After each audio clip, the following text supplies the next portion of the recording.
Nuestro invitado de hoy estuvo al mando no solo de un equipo, sino de un grupo de amigos que nos hizo disfrutar de lo lindo. Toda su vida se ha dedicado a algo que se resume en 4 sílabas: baloncesto. En otra vuelta de tuerca, Pepu Hernández.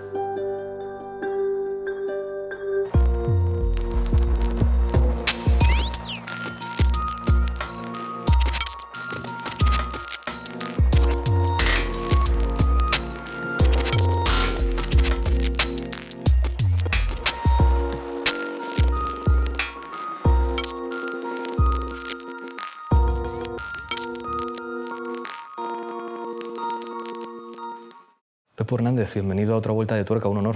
Muchas gracias, encantado. Naces en 1958. Te quiero preguntar por tu infancia en una época en la que, bueno, o sea, el baloncesto era un deporte secundario respecto al fútbol. Sí. ¿Cómo lo vives de niño?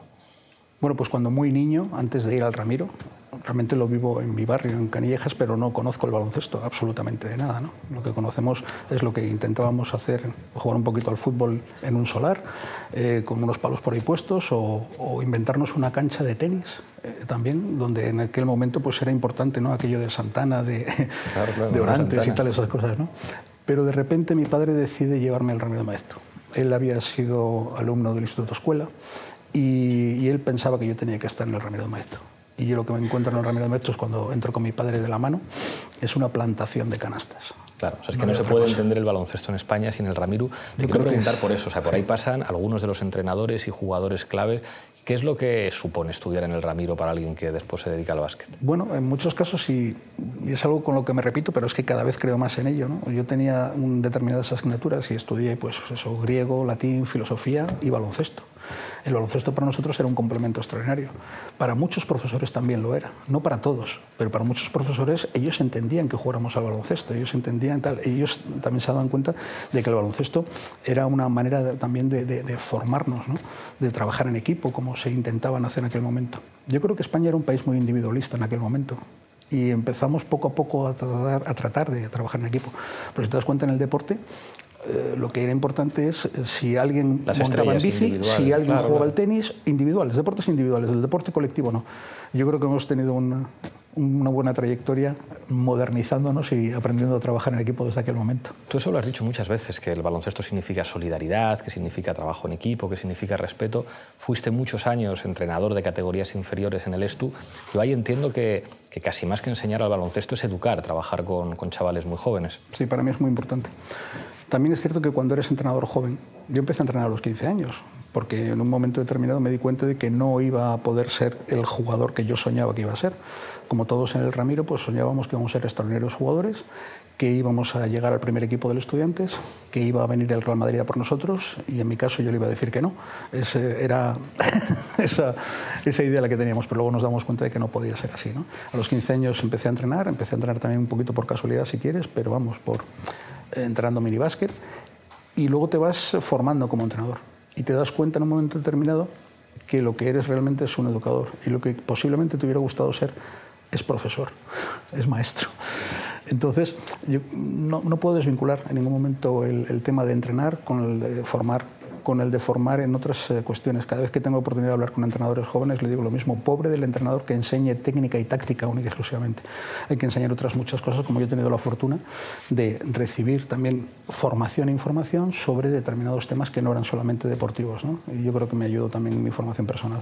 Todo el mundo habla de un ambiente especial en el Ramiro y en especial en el Magariños. Yo he estado alguna vez allí y es verdad que para quien no ha estado nunca eso se tiene que conocer. ¿Cuál es el ambiente que se respira en el Magariños y que lo diferencia de otras aficiones y de otros, digamos, estilos a la hora de apoyar a un equipo? Al menos lo que en mi época, vamos, en la época que yo estuve estudiando en el Ramiro hasta el 75 exactamente.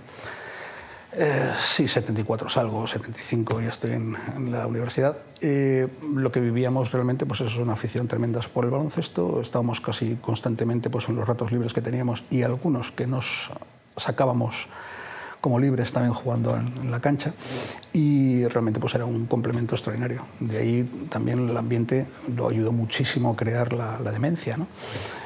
Para mí es un fenómeno extraordinario. Cuando yo salgo del Ramiro en el 77 no había demencia. Yo nunca he seguido de la demencia, que es algo que me ha preocupado siempre, pero claro, no me tocaba. En aquel momento a mí me tocaba ser pues, de los primeros grupos que creaban antes de la demencia, como el QTR, el CUR. El CUR era el Comité Unitario del Ramiro, que todos pensábamos que realmente era uno, ¿no? Por eso de unitario, ¿no? Y el QTR era el que trabaja Rita. Ese es que luego tuvo escisiones, ¿no? Entonces era Rita la cantadora y la bailadora, en dos grupos distintos. Entonces a partir de ahí empieza a crecer la demencia, que para mí ha sido un fenómeno extraordinario. Y ha sido un fenómeno en algunos momentos internacional, porque llegamos a jugar en el 92 en Estambul. Y nos vamos a Estambul. Yo me acuerdo de la demencia. Bueno, pues la demencia allí fue el verdadero protagonista por parte del Club de Estudiantes, ¿no? Porque háblame de eso, o sea, ¿cuál es esa imagen internacional que gana la demencia, que es probablemente la afición más entrañable del baloncesto español en esa experiencia internacional de una Final Four en Estambul? Hay gente que no entendía absolutamente nada. La primera vez que veían, primero, que nosotros llegábamos a una Final Four, un equipo modesto de colegio, realmente, con el patio cada vez más grande, pero de patio, ¿no? Y llegaba a Estambul y de repente 1.700 aficionados se habían desplazado para allá, se divertían, jugaban, cantaban, era espectacular, pero es que claro, les rompieron completamente todos los esquemas porque el Juventud estaba jugando, el Juventud nos deja fuera y el equipo y la afición del Estudiantes anima en el siguiente partido al Juventud de Badalona. Eso completamente para la prensa europea fue rompedor. No es posible, ¿no? Son además, yo creo que los dos grandes clubs de escuela, ¿no? El Juventud y el Estudiantes, los que tienen las mejores escuelas de baloncesto y donde hay una filosofía. Sí, he tenido la suerte de estar en los dos y de buscar también comparaciones, y lógicamente, pero bueno, primero son hechos, ¿no? Juventud y Estudiantes son los que más jugadores han aportado en toda la historia de la selección española de baloncesto y bueno, me fastidia ver que estén pasando también en algunos momentos problemas difíciles los dos equipos, claro. Por problemas económicos, por problemas estructurales en algunos casos y tal, pero bueno, es cierto que eso es un hecho, ¿no? Los dos equipos que más han aportado jugadores a la selección. Y los dos comparten una rivalidad y una relación muy conflictiva. Por una parte, el Estu con el Real Madrid. Tú decías antes, mi sueño era ser un jugador tan extraordinario que el Real Madrid viene a hacerme a la oferta, pero yo le digo que no porque soy del Estudiantes. ¿Cómo es esa relación? Porque es verdad que todos hemos visto jugadores que se forman en el Estudiantes, pero al final el equipo que tiene los recursos económicos e incluso la opción de dar, digamos, una oportunidad de éxito profesional a jugadores que vienen del Estu es el Real Madrid. Lo vimos también lo hemos visto en el Juventud muchas veces, el caso de Ricky Rubio, que se forma en el Juventud y termina en el Barça. ¿Cómo es esa relación conflictiva y al mismo tiempo, bueno, pues que hay que naturalizar en la medida en que son equipos que comparten ciudad, el Estu y el Real Madrid? Esto me recuerda a una frase que alguien dijo en algún momento, ¿no? Si no existía el Real Madrid habría que crearlo, si no existía el Estudiantes habría que recrearlo. Yo creo que el Real Madrid también. En otros casos he oído a algunos jugadores o exjugadores del Real Madrid que decían que si no existía el Estudiantes, pues que no pasaría absolutamente nada, ¿no? Entre otras cosas porque quizá eran jugadores que no se sentían cómodos cuando jugaban en el Magariños, ¿no? Por nuestros aficionados, eso ya lo puedes entender. Entonces, lo que sí es cierto es que, bueno, que son equipos que se han complementado. Nunca he sentido esa sensación, aunque por supuesto te he dicho de que tenía ese sueño, pero era casi hasta cierto punto lógico y normal. También he sido entrenador de categorías de base y también he entendido en un momento determinado, y en otras porque he entrenado femenino, y he entendido que en un momento determinado yo no le podía dar más a aquella jugadora en el colegio. Y entonces tendría que ir a un club donde le pudieran dar otra serie de cosas, preparadores físicos, cancha cubierta, etcétera, ¿no? Otra serie de cuestiones, ¿no? Lo mismo puede pasar con el Real Madrid y el Estudiantes. Económicamente, pues algunos jugadores han preferido ir al Real Madrid y yo creo que han acertado, y lo tenemos pues hasta estos momentos, ¿no? Con jugadores como Sergio Rodríguez o como Felipe Reyes, que son dos representantes del Estudiantes en el Real Madrid, ¿no? Otra cosa es cuando se van demasiado jóvenes, porque es cierto que los equipos grandes dejan poquito dinero, cuando van muy jóvenes dejan poquito dinero a esas canteras que los han formado, por lo tanto tienen cada vez más dificultades para seguir trabajando. Te decía antes que yo soy un niño de los años 80, es en los 80 cuando me enamoro del baloncesto, y donde tengo la sensación que aparecen jugadores con un carisma irrepetible. O sea, los jugadores de ahora son increíbles, pero cuando uno recuerda a Romay, que pasó por aquí un día, o a Fernando Martín, o a Corbalán, o a los que llegan un poquito después, a Villacampa, a Andrés Jiménez, ¿qué recuerdos tienes tú de esos años 80 que yo creo que de alguna manera convierten el baloncesto en algo que no había sido antes en España? Primero, un poquito de envidia, lo digo con broma. Yo soy del 58 y esa generación, la mayoría eran del 59, eran un año menos que nosotros, ¿no? Y realmente fue la generación que, pues bueno, como en aquel momento, con los 80 pudo ser ahora, pues se dio un una aglomeración, ¿no?, de extraordinarios talentos. En el 59 pues se dieron eso, ¿no? Estaban jugadores muy importantes. En el 58 Solozábal, pero estaba Indio Díaz, estaba Epi, estaba claro. Romay, estaba... Bueno, pues realmente pues, un grupo, no quiero olvidarme de ninguno, pero bueno, de cualquier forma había un grupo muy importante de jugadores que fueron los que tuvieron el éxito en el 84, ¿no? ¿Fue 84? En Los Ángeles. Va a presionar el equipo español.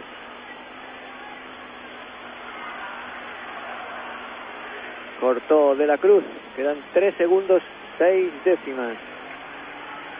El famoso marcador de las décimas en el Fórum.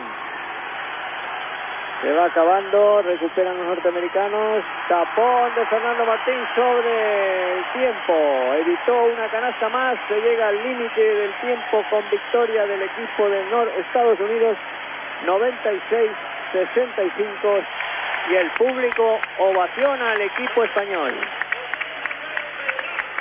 José Manuel Beirán, número 4. Era imprescindible un tercer pívot en España porque ahí está Fernando Romay. Ahora sí ha vuelto la sonrisa, la alegría. Sí, hubo una cantidad de jugadores, el tema de Fernando Martín, ¿no?, que ya es del 60-61, creo que en ese caso, de Andrés Jiménez, creo que también de la misma edad, pues bueno, fueron jugadores que fueron, pues como suele ser en la selección española, ¿no? No es solamente una buena generación, que lo es, una buena generación, sino la aportación de jugadores quizá un poquito más veteranos y algunos más jóvenes que vienen con buenas intenciones de ayudar, claro, y de crecer, ¿no? Hicieron crecer el baloncesto sin ninguna duda en aquel... Ahí hubo, yo recuerdo que había unas enormes expectativas en España con los Juegos Olímpicos de Barcelona 92. Yo era un friki del básquet y mi madre me llevó a las Olimpiadas, pero en las Olimpiadas aquello no funcionó. Yo recuerdo un partido de infausto recuerdo contra Angola, que fue una cosa terrible. Recuerdo, no sé si allí estaban, creo que estaban los hermanos Llofresa, que estaba Villacampa, no sé si Pep Cargol estaba ya jugando. Digamos que de esa generación se esperaba todo. Recuerdo que también por esa época había un jugador que a mí me entusiasmaba, Quique Villalobos, que es como uno de los primeros espectaculares, que sabía tirar triples y machacar. Y digamos como que esa generación no cumple las expectativas que había con respecto a los Juegos Olímpicos, cuando viene el Dream Team de baloncesto. Y sin embargo, menos de 10 años después, o sea, digamos ya con los Juniors de Oro en el 99, digamos que es como, wow, o sea, es una dinastía del baloncesto español que casi podríamos decir que lleva 16 años, o sea, llegamos 16 años teniendo pues casi la segunda mejor selección de baloncesto del mundo, por resultados y por juego, y es una cosa increíble. Tú entrenas a esa selección bueno, eres quien gana el campeonato mundial. ¿Qué es lo que se siente al tener a tus órdenes y al trabajar con esos chavales? Sí, primero, bueno, personalmente, ¿no?, como entrenador, y como entrenador que se siente entrenador de base, que se siente entrenador de cantera, que crece desde, por así decirlo, desde la formación, es una oportunidad extraordinaria, pero un orgullo tremendo, ¿no?, el tener a unos jugadores pues tan importantes. Después yo había tenido una experiencia, lógicamente, como entrenador ayudante y como primer entrenador de los estudiantes durante pues casi 17 años, 18 antes de entrenar a la selección. Y bueno, pero era un reto porque en muchas ocasiones conocía técnicamente a los jugadores, pero no personalmente, ¿no? Entonces esa era una cuestión para mí importantísima. Balón jugado por parte de Garbajosa. Garbajosa para Felipe Reyes. Canasta. Marca 6 en el marcador. Había seguido cuál era la trayectoria. Era un equipo que realmente estaba a un muy buen nivel, pero en los términos absolutos, por ejemplo, ya cuando se juega en senior, consiguen algunos éxitos, medallas. Pero faltaba quizá dar el paso grande, ¿no? El paso grande simplemente tuvimos la fortuna, primero con una extraordinaria generación, un muy buen equipo, pero bueno, de conseguirlo en el Mundial. Yo creo que ahí cambiaron muchísimas cosas, ¿no? Esto se acaba. Campeones del mundo, 7-0-4-7, viviendo la magia del básquet. Saitama, Japón. Ahí está, sí, señor. Y rompe el festival, se acabó. Campeones del mundo, todos vienen a abrazar a Pau. Todos vienen a abrazar a Pau, que difícilmente se puede mover, a la pata coja, lo llevan hasta dentro del campo. Es su hermano el que le coge. Ahí está la fiesta del equipo español. Todos saltando, con las cintas en la cabeza. Se abrazan los griegos ahora que vienen deportivamente a felicitar. El cuadro técnico por otro lado. Vamos. Ahora es Pepu el que habla con Papalucas. Papalucas le da enhorabuena Tuve la gran fortuna de conocer personalmente a muchos jugadores. Había tenido, yo creo que la ayuda inestimable de gente con los que yo había estado en Estudiantes, por Carlos Jiménez, le había entrenado 10 años, a Felipe Reyes. ¿Qué papel te presentaba Carlos Jiménez? Porque yo creo que era como quizá de los jugadores menos espectaculares, pero cada vez que preguntabas a alguien quién es el jugador clave, y recuerdo un partido contra la selección de Estados Unidos que un jugador norteamericano le fue a señalar de nunca me han defendido así de bien. O sea, yo creo que es durante mucho tiempo una de las almas del equipo, de lo que es disciplina, de lo que es una manera de defender, de generosidad, de no Esa destacar. Es la palabra. Generosidad es la palabra. Yo le defino siempre con generosidad. Y entonces los jugadores, eso es algo que se transmite, eso es contagioso. Cuando quieres realmente crear de un grupo un equipo, la palabra generosidad es imprescindible. O sea, cuando alguien hace el trabajo que nadie hace y que lo hace constantemente y lo que hace desinteresadamente, y aunque no sea su misión, lo va cumpliendo, al final eso se transmite en el resto del equipo, ¿no? Y eso es lo que valoran muchísimo los jugadores. Entre otras cosas, también he creído que no puede haber un líder, sino que tiene que haber una cantidad de líderes importantes, ¿no? en un grupo, cada uno con unas características distintas. Y, por ejemplo, Carlos no hablaba mucho. Pero te puedes imaginar que cada vez que Carlos hablaba en el vestuario, eso era ley. Todos eran un giro y le miraban. Todo el vestuario hacia él, ¿no? Porque hablaba. Entonces, no porque hablaba, sino porque iba a decir algo importante, seguro, ¿no? Iba a machacar. Ha sido, yo creo que, un jugador importantísimo tanto en los equipos donde ha estado como en la selección, aunque nunca ha sido esa gran figura, nunca ha sido destacado. Pero siempre ha estado trabajando en defensa, siempre ayudaba en rebotes, era un buen pasador, era un aceptable anotador. Si tenía que renunciar a tiros, renunciaba a tiros, cosa que otros en algún momento determinado agradecían, ¿no? Porque podían tomarse unos tiros más y siempre tenían la seguridad de que Carlos estaba detrás para apoyarles en una ayuda que se necesitara en cualquier momento, ¿no? Eso era importante. Hay, digamos, es inevitable hacer comparaciones, ¿no? El fútbol, yo creo que los grandes equipos padecen el problema de los egos y da la impresión de que incluso a veces los entrenadores cambian porque no saben relacionarse con los egos de los equipos. Tú has entrenado a probablemente la mejor selección de la historia de España.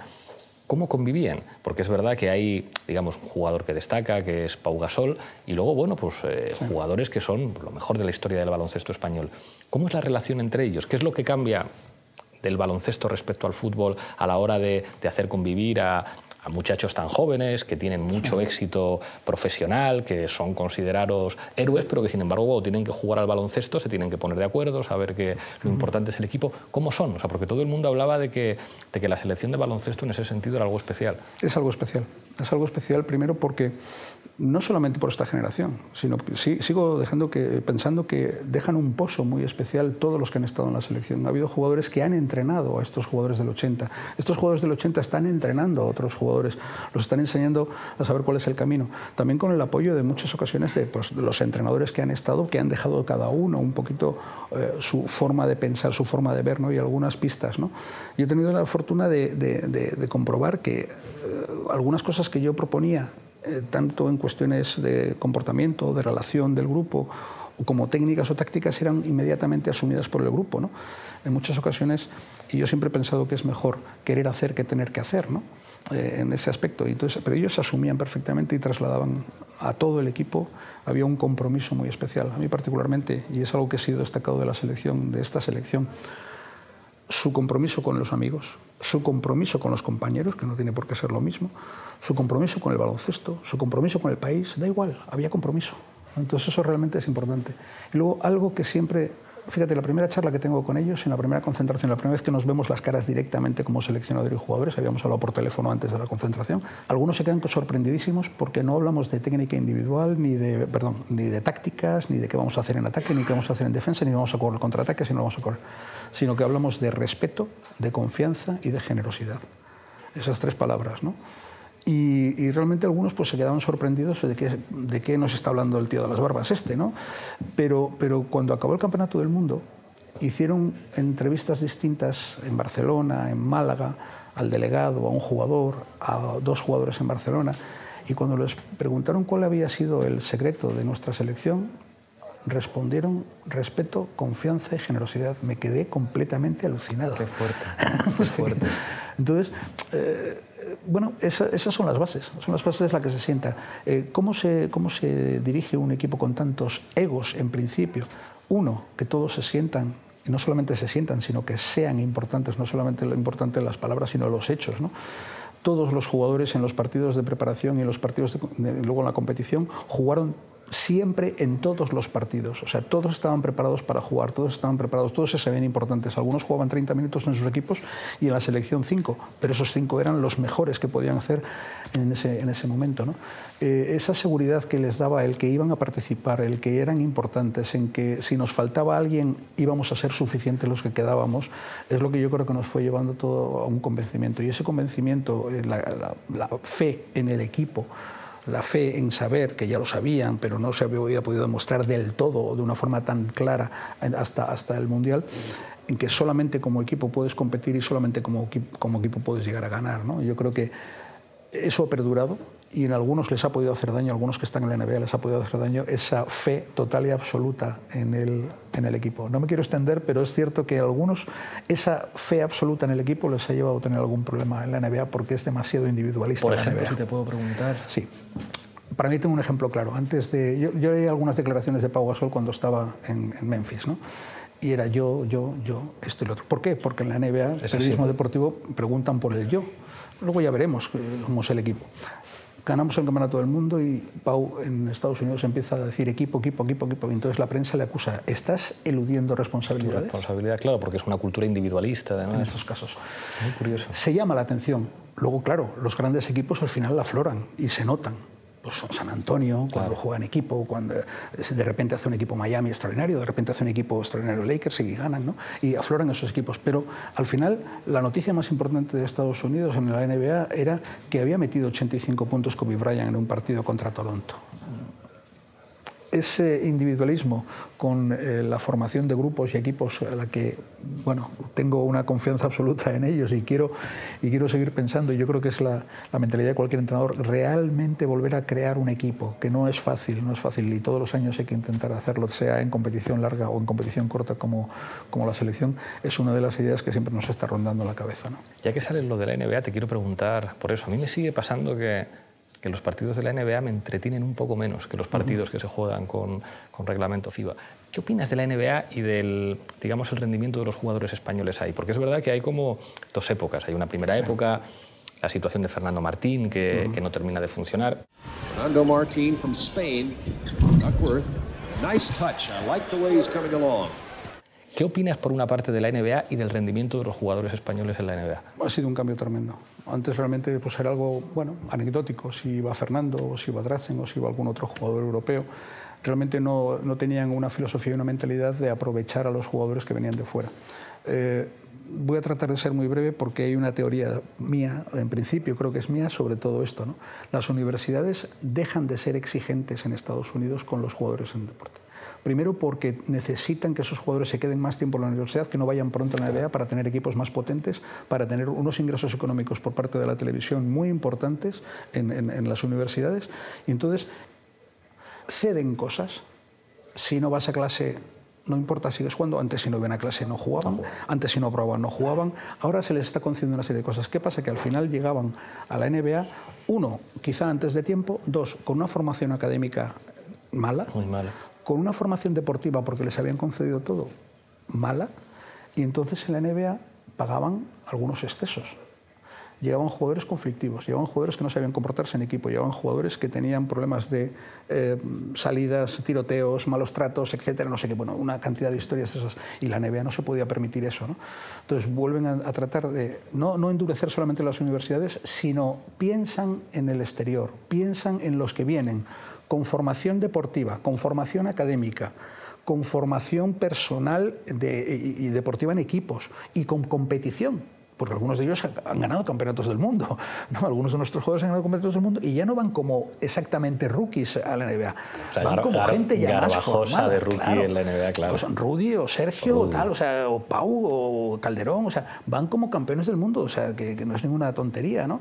En ese aspecto, pues van con una formación y yo creo que la NBA ha sido muy inteligente también para aprovechar esa formación, no solamente porque es cierto que se han acercado algunos parámetros como el físico o como el técnico, porque está muy emparejado. Si tú eres mejor físicamente, mejor puedes ser técnicamente. Claro. Luego, tácticamente, ya eso depende un poquito más de las filosofías de cada uno de los equipos, ¿no? Pero, y de esa táctica individual que cada jugador puede aportar en cada caso. ahí también te quería preguntar por la diferencia, digamos, de rendimiento de distintos jugadores españoles en la NBA. El caso de los Gasol es obvio, de Calderón. Otros que digamos que por las lesiones, estoy pensando en Raúl López y la rodilla, o Garbajosa, pero hay otros. Yo creo que uno de los casos más espectaculares es Juan Carlos Navarro, que aunque mete muchos triples en Memphis, digamos, no termina de funcionar. Yo creo que va a ser muy interesante ahora comparar, digamos, las dos etapas del Chacho. La primera, con algunos partidos increíbles, pero en general como pues, muy insatisfactoria para las expectativas que había. Digamos, o Claver, que tiene que volver. ¿Cuál es tu sensación respecto a, digamos, el rendimiento diferente de unos jugadores españoles respecto a otros en la NBA? Primero, la importancia en qué equipo van y caen. Eso me parece imprescindible. Hay equipos que te pueden considerar simplemente como un número, como un jugador más, y hay equipos que te necesitan. Los equipos que te necesitan van a trabajar por ti, van a ayudarte, van a formarte. Hay gente que, en el caso de Marc Gasol, pues uno de los más claros, o en el caso de Pau, dicen, te necesitamos, te vas a jugar de 4, vas a jugar de 5, pero vas a jugar. Te vamos a permitir tirar el triple o no te lo vamos a permitir, pero vas a jugar. Vas a correr el contraataque más o menos, pero vas a jugar, ¿no? Y los otros, pues en unos casos han podido ser números importantes, pero también depende mucho, ¿no? A mí cuando me decían, es que vamos a la Universidad de Estados Unidos, ya, pero ¿a qué universidad? Es importante. Y ahora, cuando vas a jugar a la NBA, ya, pero ¿qué equipo y cuánto te quiere ese equipo? ¿Cuánto te necesita ese equipo? ¿No? Porque entonces mejor irán las cosas en ese aspecto, ¿no? En Estados Unidos, lógicamente, en la NBA te pueden tratar como número. Ha habido casos espectaculares y gente pues, como Juan Carlos Navarro, que ha hecho un aceptable trabajo, pero a lo mejor no era un jugador especial para la NBA o no tenía esa intención. Hay muchos jugadores que dicen, bueno, cumplo mi sueño de estar en la NBA. Demostrar que puedo jugar ahí y ya está. Y para mí eso es suficiente, es loable, es extraordinario y yo creo que lo tiene que hacer. Bad pass for Ilgauskas. Breakout. Juan Carlos for the lead. Juan Carlos Navarro. Damon Jones guards the inbound. Juan Carlos for the tie. Hits in with 10.3.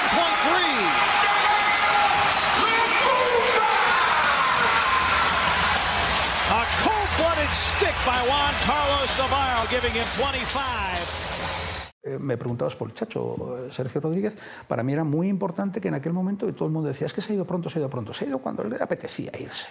Y he tomado esa decisión y yo le tus narices, chaval, y venga, por ello. Yo hablaba con él y dice, ¿cómo estás, Sergio? Dice, no te preocupes, porque aunque no estoy jugando, estoy trabajando como una bestia en el gimnasio y estoy tirando y cada vez tiro mejor.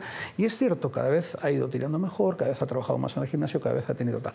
Ahora ya no va de rookie, ahora va a demostrar otra serie de cosas porque ha sido claramente el jugador más importante en Europa en la posición del base, ¿no? Entonces van a realmente...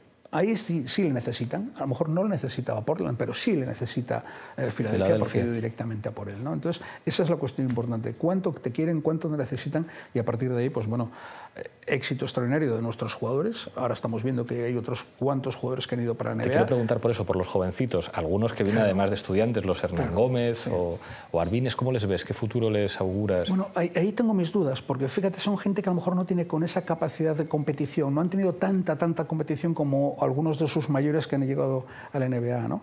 Y vamos a ver exactamente dónde caen, cuánto se les necesita, porque ahora hay que vincular eso. Que jamás tengan sensación de fracaso. O sea, es sensación de éxito lo que tienen que tener. Primero porque les han llamado para la NBA, porque están en equipos de NBA, porque tienen un trabajo extraordinario por delante para desarrollar todavía, ¿no? Y porque tienen una tarea tremenda para crecer. Los jugadores antes parecía que con 20 años ya estabas hecho, ahora resulta que no te haces. Yo siempre he pensado que no te haces hasta que te retiras, ¿no? Realmente tienes que seguir progresando y mejorando en distintos aspectos hasta que te retiras. Pero estos jugadores tienen una capacidad y un mundo por delante también en aspectos técnicos, físicos, etcétera, para crecer por delante. Les deseo lo mejor, aunque ya digo que hay que ver exactamente cuánto les quieren en cada uno de los equipos que están en la NBA. Te quiero preguntar por un partido que creo que es el partido de baloncesto que más me ha gustado en toda mi vida, la semifinal con Argentina. Además, yo no puedo evitar que en los últimos Juegos Olímpicos animaba casi tanto a Argentina como a España porque me generaba una cierta nostalgia, ¿no? Ver ahí ya con a Manu Ginóbili con 39 años ahí plantar cara a los americanos y a Scola. Y ese partido contra España, que a mí me pareció mucho más interesante que la final contra Grecia, que se resolvió muy rápido a pesar del miedo que teníamos todos con Gasol. ¿Cómo se vivió ese partido contra la selección argentina, que consiguió algo que nosotros no conseguimos, y a mí eso me duele, que es ganarle a Estados Unidos? ¿Eso cómo lo viviste? Bueno, primero nosotros vivimos el momento, no vivimos absolutamente nada más. Yo no sé si algún jugador nuestro estaba pensando en qué venía después, yo creo que no. Estábamos viendo absolutamente el momento y sabíamos que, aunque habíamos ganado a Argentina en 2 ocasiones en la preparación y les habíamos ganado bien, sí, sabíamos que lógicamente era una generación, uno, la generación dorada de Argentina, 2, jugadores tremendamente competitivos. Sabíamos que nos iban a intentar robar por lo civil o por lo criminal nuestro estilo, no íbamos a jugar como podíamos jugar o como solíamos jugar. O sea que se había acabado el tema de, bueno, de que habíamos desarrollado durante el Campeonato del Mundo, la primera fase habíamos jugado bien, con más dificultades, con menos dificultades, pero marcando nuestro estilo. Ahí nuestro estilo iba a desaparecer, pero teníamos que tener otras habilidades, ¿no?, por así decirlo. Y bueno, ahí fue muy importante en esa semifinal Sergio Rodríguez, fíjate, jovencito, muy jovencito, que no había tenido el año anterior en la selección prácticamente participación. Salió, metió triples, dirigió el equipo, cambió de ritmo, nos puso por encima y luego vinieron los momentos de dificultad, ¿no? Y el momento épico de Gasol con el tobillo ya roto, tirando los tiros libres. Garbajosa para Navarro, Navarro con el balón, la está pidiendo ET. Gasol, Oberto le está haciendo falta a Gasol, ahí jugando la Gasol con el balón, falta, y son 2 tiros libres. Cuarta de Oberto. Son 2 tiros libres, 2 tiros libres. 1.36 para que acabe. Gasol que se duele, sí, del tobillo izquierdo. Se duele el tobillo izquierdo Pau Gasol. Ha mirado al fisio. Venga, Pau, 1 minuto y medio. Cara de dolor, pero bueno. Venga. Vamos a ver esos tiros libres. Cámara, acción, silencio, se rueda. Hay que anotar, tiene que entrar. Se convirtió. Sí. 72-67 en el marcador. 1.36 para que acabe el partido, viviendo la magia del básquet en la sexta, porque la vida puede ser maravillosa. Va a ser maravillosa, Andrés. Va a ser maravillosa, Andrés. Qué ricos estos 2 tiros libres. Esto es entretenimiento, puro entretenimiento. Segundo tiro libre. Muy bien. Hostia, Gasol que se sienta, se ha hecho daño. Gasol que no puede seguir. Gasol que no puede seguir. Pau en minuto 34 creo que se rompe el pie, nos deja 2 tiros libres para ponernos 6 puntos arriba, vuelven ellos a la carga, Pau en el banquillo, alguna decisión quiero recordar, no voy a meterme mucho más, no tanto mía, sino, bueno, fíjate, es el único partido donde yo rompo y eso es culpa mía, rompo la teoría de que todos deben de jugar. Marc no juega en ese partido y no entiendo por qué todavía, no lo estoy pensando, ¿no? No juega, pero fíjate, imagínate que Marc juega unos cuantos minutos y Pau no se lesiona, ¿no? Por ejemplo, son cosas que pueden pasar. Y entonces a lo mejor hubiéramos jugado un mejor final de partido, pero el caso es que, bueno, tomamos unas decisiones, hicimos un tiro libre, fallamos uno, ellos tenían un plan A que era Ginóbili para adentro, infalible, el plan A no salió, salió el plan B. Y todavía estoy viendo la cara que puso Rudy cuando hizo una ayuda demasiado larga y dijo, Dios mío, y se fue directamente para la esquina para tratar de puntear el tiro de Nocioni.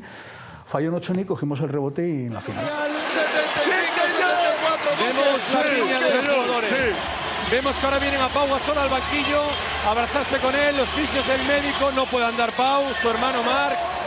Y bueno, España estará en la final de este Mundial frente a Grecia. Pero ¿qué pasa? Que lo disfrutamos, los jugadores lo pasaron muy bien, durante 2 minutos en la cancha, abrazados y por ahí revolcados y todas esas cosas, y cuando voy al vestuario, que yo tenía que atender a prensa, me veo el equipo.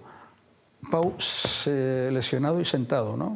Juan Carlos llorando a su lado, Marc llorando al otro lado. Llorando a su lado porque estaba lesionado Pau. Estaba lesionado. Wow. Y pero por eso estaban llorando sus compañeros. Sus compañeros. Jorge Arbajosa en una esquina del vestuario pegándole una patada a la taquilla.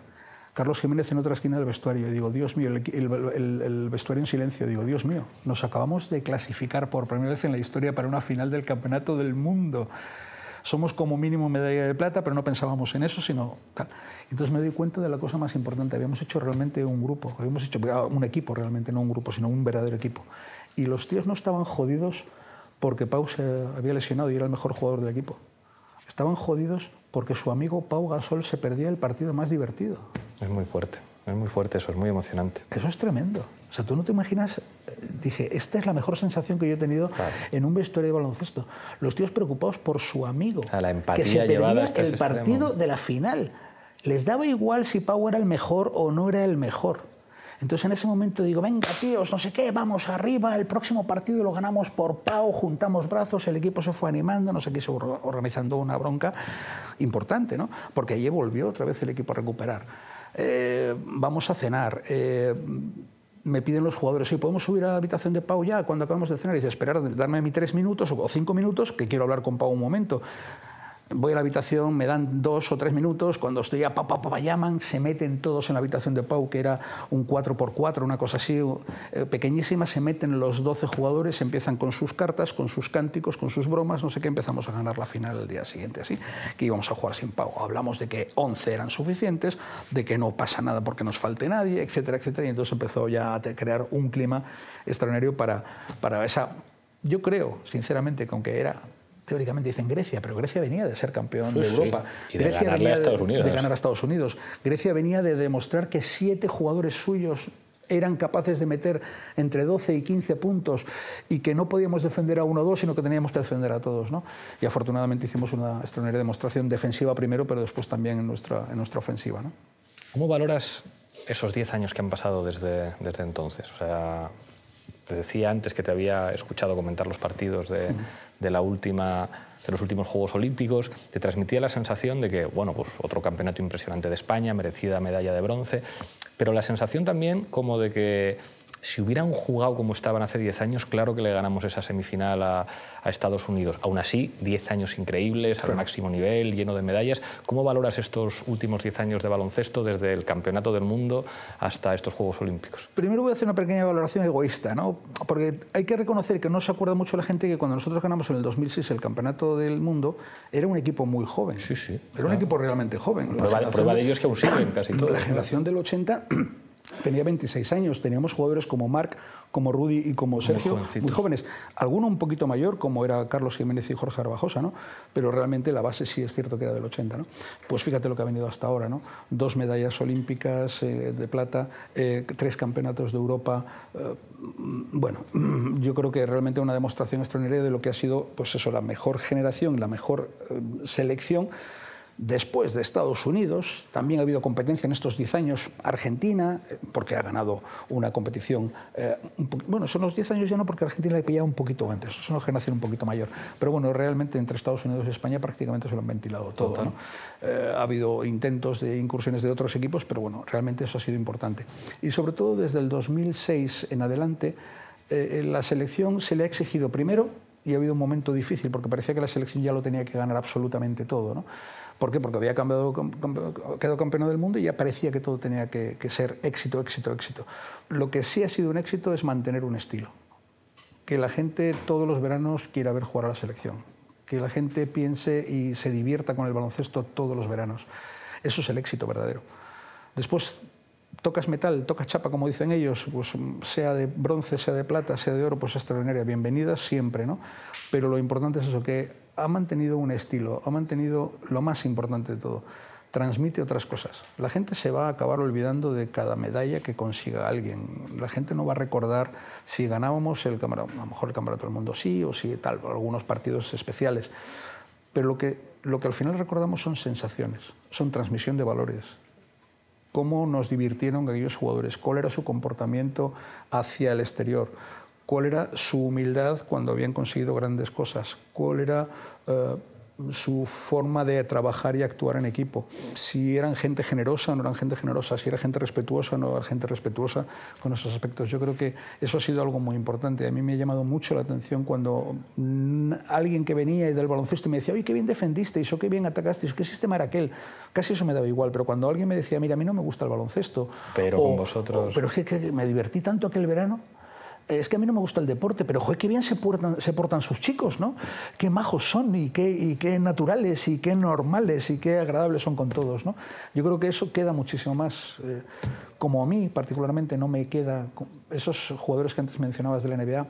Y dices, bueno, ídolos por supuesto que los he tenido, pero hay algunos que puedo sorprender porque no me gustaban tanto. No era tan importante para mí los anillos que habían conseguido, sino lo que transmitían jugando, ¿no? Claro. Esas otras capacidades. O sea, pues prefiero a Magic Johnson antes que a Michael Jordan, aunque han ganado menos anillos, aunque bueno, está en la competición. O prefiero a algún otro jugador que me ha transmitido muchísimo más que uno que simplemente me ha transmitido cuántos anillos tiene en las manos, ¿no? Eso yo creo que es algo importante y yo creo que también a la sociedad le quedan esas sensaciones. No me gusta mezclar política con deporte, pero había una pregunta que me insistían en que te hiciera, que es como si tuvieras que comparar con estilos de jugar al baloncesto a los principales partidos en España, digamos, ¿qué dirías? No, pero entre partidos y equipos que y puedan ser significativos. Eso es, equipos o estilos de juego. Ya. A mí me gustaría que nosotros nos pareciéramos al Estudiantes, pero eso es un sueño que no sé si nos merecemos. ¿Os parecéis al Estudiantes? Sí. ¿Os parecéis al Estudiantes?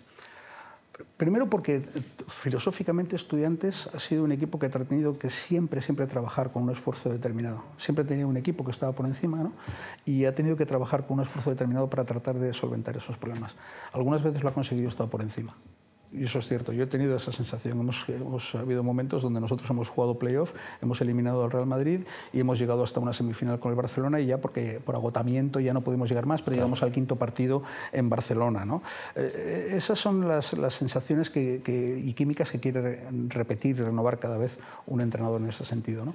No sabría exactamente cómo comparar el resto de los equipos. Me sería muy sencillo pues, decir, pues está Ciudadanos y los Naranjas del Valencia, ¿no? Claro. Pero no lo sé, es algo que me cuesta trabajo a lo mejor conectar con mentalidades, con filosofías y todas esas cosas. Posiblemente el PP es el Real Madrid. Yo lo creo también. Yo lo creo también. Con esto discuto con algunos compañeros de Podemos que son del Real Madrid, pero, pero yo lo creo también. No sé si PSOE debería de ser también un poquito Estudiantes, porque en el pasado seguro que lo fue. Su líder fue jugador del Estudiantes, ¿no? Pero claro. bueno, no sé si... Pero quizá con otras condiciones en otros momentos, ¿no? Pero sí es cierto que bueno, puede existir una conexión. Te prometo estudiarla. Gracias. Te voy a hacer un cuestionario. El primero es, ¿qué entrenadores para ti son referencias? Muchos en baloncesto. Muchos en baloncesto. Pero hay una cosa muy curiosa. Cada vez que me hacen esa pregunta, no es porque a lo mejor no quiera hablar de otros entrenadores, porque yo he tenido pues, tanto como entrenador ayudante de Miguel Ángel Martín o Ignacio Pinedo, que para mí ha sido una referencia extraordinaria, me ha enseñado mucho baloncesto, porque es un hombre al que cualquier cosa que pasaba ya le había pasado antes, ¿no? Entonces, pues, si tú estabas a su lado y te fijabas un poco, decías, joder, lo que estoy aprendiendo, claro, ¿no? De otras cosas que no son puramente técnica y táctica baloncestística, ¿no? Y, bueno, otros grandísimos entrenadores, tanto españoles como extranjeros, ¿no? Pues Aito, en algunas referencias técnicas y tácticas y bueno, pues determinados jugadores. Pero siempre digo que para mí fue muy importante un entrenador de otro deporte, que es Juan de Dios Román en balonmano. En balonmano, sí. Años 80 porque, también. Claro, entonces él estaba entrenando el Atlético de Madrid en el Magariños y yo es verdad, a lo mejor no debería de hacerlo, pero me quedaba a ver el entrenamiento del primer equipo de los Estudiantes y ellos entrenaban antes. Por lo tanto, yo he visto cantidad y cantidad tremenda de entrenamientos del Atlético de Madrid. Y además cubría una cuestión que nosotros necesitábamos como entrenadores de base del Estudiantes. No teníamos preparador físico, teníamos que hacer nosotros, encargarnos de la preparación física. Y él durante 1 hora y media entrenaba a un ritmo tan brutal, donde aunaba físico, técnico y táctico en 1 hora y media, porque era lo que tenían para entrenar, que para mí me quedó toda esa sensación de, bueno, creo que fui mal entrenador en otras muchísimas cosas, pero en ritmo de entrenamiento creo que aprendí muchísimo con Juan de Dios Román. Yo lo creo que sí. ¿Qué jugadores te han enseñado cosas más allá de las canchas? Muchísimos, muchísimos. Mira, yo tengo primero una envidia sana. Ellos lo han conseguido, yo no. Yo no he podido jugar al baloncesto de forma profesional, ellos han sido profesionales y eso se lo repetía directamente a la cara. Segundo, la gente de la selección les decía lo mismo. Vosotros estáis aquí y hay otros 458 que no están, jugáis por ellos. O sea, si no trabajáis, si no hacéis las cosas como se tienen que hacer y no los tenéis presentes, los que no han podido estar en la selección, jugáis por ellos. Jugáis por mí también, porque me hubiera gustado en todo momento estar en la cancha y sentir lo que vosotros sentís en la cancha. Equivocaros como os podéis equivocar en la cancha, acertar como podéis acertar en la cancha. Yo he tratado siempre en todo momento de escuchar mucho, de ver mucho, de conocer cuáles son sus sensaciones en cada momento. Y en algunos momentos he tenido una respuesta extraordinaria por parte de jugadores. En aquel Mundial propuse una cosa, y te cuento muy rápido, propuse una cuestión de vamos a hacer el bloqueo directo, vamos a defenderlo de tal forma. Entonces los jugadores hicieron así un gesto como, ya no me gustó, pero solamente Pau dijo, oye, Pepu, ¿podemos defender ese bloqueo directo de otra forma? Y dice, sí, podemos guiarle aquí, que nos colocamos en esta posición y tal. Es que si no, no llegaríamos a lo mejor al 4 serbio que tira desde la esquina y dice, oye, pues a lo mejor tienes razón, vamos a hacerlo así, de esta otra forma. Así llegamos y me dicen todos, sí, ya deja de ser un problema táctico, es un problema de que el equipo se pone de acuerdo y va a funcionar seguro ese trabajo defensivo. ¿Por qué? Porque son ellos los que tienen esa sensación en la cancha, los que saben si llegan o no llegan. Técnicamente o tácticamente los entrenadores tenemos una imagen. A mí esa sensación me da el refuerzo de que se forma cada vez más equipo en esas cuestiones. No es el ordeno y mando y se hace porque si yo digo y mantengo esa situación de la defensa del bloqueo directo, posiblemente hubiera salido mal, ¿no? Pero cuando realmente hay una puesta en común del equipo y se hace, normalmente es exitosa. Te voy a hacer una rueda de reconocimiento, van a aparecer una serie de nombres y tú me dices lo que quieras. Nacho Azofra. Nacho Azofra es la creatividad, ¿no? Es un hombre extraordinario, es un hombre que ha tenido una capacidad tanto técnica en principio, pero que después ha ido reconociendo. Es lo mismo que le ha podido pasar a Sergio. Sergio tiene una habilidad técnica extraordinaria, unos fundamentos geniales, y ha ido aprendiendo y ha crecido con el baloncesto, el mismo que Nacho, ¿no? Desde el 1 contra 1 hasta el 2 contra 2, saber jugar con los pivots y luego tener un concepto del 5 contra 5 del equipo dentro y fuera de la cancha, ¿no? Yo creo que son jugadores muy importantes. Ese es el segundo nombre que te iba a decir, el Chacho. Pues es lo mismo, también, lo mismo. Es la sensación que me da. Sergio es muy creativo y es capaz, a lo mejor Nacho era extrovertido de otra manera, ¿no? Jugando. Hay gente que muchas veces es muy tímida y luego jugando es otra cosa completamente distinta, ¿no? Yo creo que esas sensaciones que se dan. Pero Sergio, fíjate, le decía, Sergio, tu nombre, letras, sale riesgo. El riesgo es importante, es saber cómo manejarlo también, ¿no? Yo no quiero que dejes de arriesgarte, pero sí quiero que reconozcas las situaciones donde ese riesgo no puede ser asumido por el resto del equipo, ¿no? Y entonces, y a él le hacía gracia el juego de palabras, ¿no? El anagrama, pero también él reconocía que es una cuestión que tenía que dominar, ¿no? Y lo ha hecho a la perfección. Yo he visto muchos partidos que a lo mejor no me apetecían ver, pero simplemente porque jugaba Sergio. Claro. Eso, no sé si lo debo decir como técnico, pero como aficionado al baloncesto lo tengo que decir. Antonio Díaz Miguel. Antonio Díaz Miguel, pues un personaje extraordinario, alguien que tuvo esa gran oportunidad de transmitir el baloncesto que nosotros no recibíamos. Era una época que los entrenadores no recibíamos nada, solamente aprendíamos de los que estábamos un poquito cerca, y es cierto que Antonio Díaz Miguel tuvo la capacidad de transmitir otras cosas que nos venían normalmente de Estados Unidos, aunque tenía amigos en otros países y tal, pero que normalmente venía de los Estados Unidos. Primero lo ponía en práctica con la selección, pero después realmente los demás, pues lógicamente teníamos la capacidad de poder ver. Ha sido un hombre que durante muchísimos años ha sido entrenador de la selección nacional y ha transmitido una capacidad extraordinaria. Para mí era también algo especial porque era alguien que procedía del Ramiro. Claro. Fíjate cuántos entrenadores de la selección nacional procedían del Ramiro. Estamos hablando de Antonio Díaz Miguel, estamos hablando de Aito García Renés, estamos hablando de Juan Orenga y posiblemente de alguno más que se me olvida. Han sido entrenadores muy importantes también en la selección. El siguiente es Aito. Claro, Aito es hombre que nació en Estudiantes, lleva el minibásquet. Yo le conozco prácticamente cuando empiezo a jugar al minibásquet en el Ramiro. Muy pocas referencias de él como entrenador. Sé que se va a jugar a Barcelona y empieza a tener éxito con el Cotonificio en Cataluña. Y entonces es cierto porque para nosotros ha sido siempre una referencia. Nosotros le seguíamos como entrenadores de base porque también fue seleccionador juvenil, porque algún entrenador compañero nuestro era ayudante suyo en la selección y realmente ha sido un hombre con una trayectoria extraordinaria en todos los aspectos, ¿no? Ha cambiado en muchas ocasiones el baloncesto, tanto en la competición como en las cuestiones técnicas y tácticas. Ha sido un hombre imprescindible en nuestro baloncesto. José Luis Sáez. José Luis Sáez es un hombre complicado, muy complicado. Creo que tiene...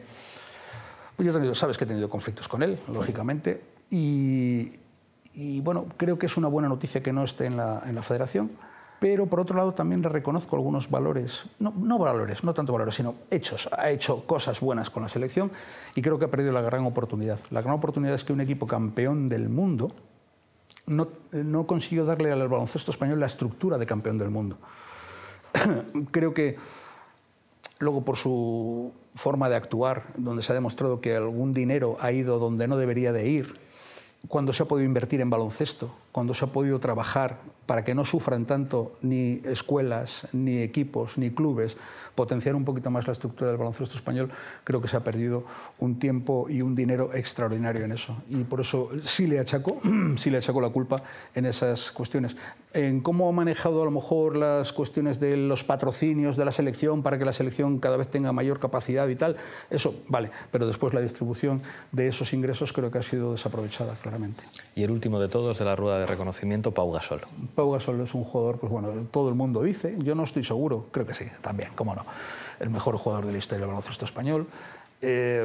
Más éxitos ha conseguido, pero quiero creer y confío en que va a ser recordado como alguien muy especial en los aspectos personales, ¿no?